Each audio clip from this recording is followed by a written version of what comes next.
Bene, allora siamo qui con il presidente del consorzio guidato da Salvatore Benigno, presidente di un consorzio molto importante per le infrastrutture e anche per l'economia della nostra realtà. Oggi noi presentiamo l'edizione 22 del bilancio sociale di CAF, che è il titolo del convegno Oltre l'acqua perché ci sono molti significati, non è solamente una presentazione di numeri, di dati di bilancio, ma anche un momento di confronto con i nostri portatori di interesse del territorio, che sono le banche, i sindacati, le associazioni, i nostri fornitori. Do due dati: per il 2022 quasi 95 milioni di euro di valore economico generato, di cui più della metà in provincia di Udine, fondamentalmente sotto forma di appalti, forniture, quindi generazione di economia. Quindi per questo vogliamo chiamare Oltre l'acqua, quindi non solamente l'erogazione di un servizio pubblico locale, ma anche risvolti sociali e di collaborazione con il territorio. Ecco, qual è la situazione delle infrastrutture nel nostro territorio? Perché mi pare che state lavorando alacremente per portare, diciamo, gli standard europei, no?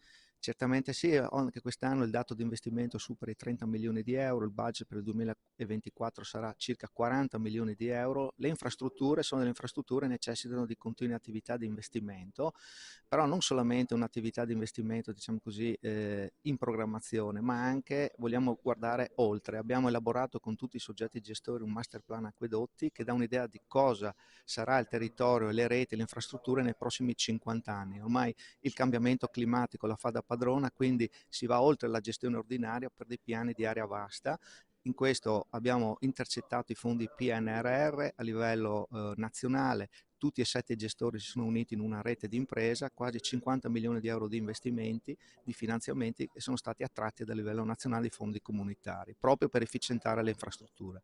Ecco, cosa ne pensa di questa idea regionale di fare un ente unico per l'acqua, che era già un'idea di molti anni fa, mi pare addirittura della Giunta Ili, adesso rispunta di nuovo.